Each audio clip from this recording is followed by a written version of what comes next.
The presence of others is a psychological trigger that energizes our behaviors. Since the mid-1900s, studies have revealed that being observed by other people can help or hinder our performance. In the 1960s, Zajonc studied social facilitation and identified when the process occurs. When completing easy, simple tasks, the presence of others enhances our performance. These tasks elicit a dominant response that has been developed over time, through practice and feedback. So, we tend to perform them accurately. For instance, imagine performing a task you excel at, such as spelling your name or enjoying a meal, in front of an audience. According to social facilitation principles, you'd likely execute it with even greater proficiency than when you're alone. However, when completing difficult, complex tasks, being observed by others hinders our performance.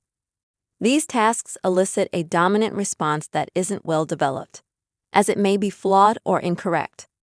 For this reason, having an audience tends to decrease the accuracy of our response. Consider a challenging task that demands extensive practice, such as shooting three-pointers or singing in harmony. If you aren't skilled at these tasks, you'll probably perform worse in front of a crowd than when you're alone.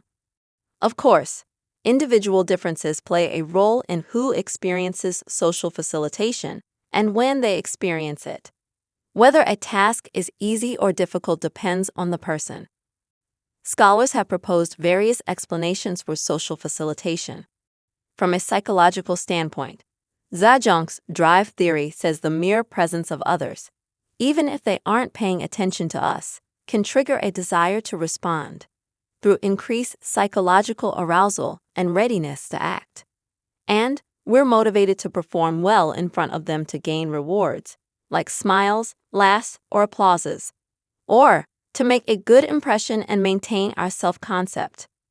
From a physiological standpoint, having an audience increases our heart rate, activates the sympathetic nervous system, and activates brain regions associated with attention. Sometimes this helps our performance. Other times, our attention isn't focused on the task at hand.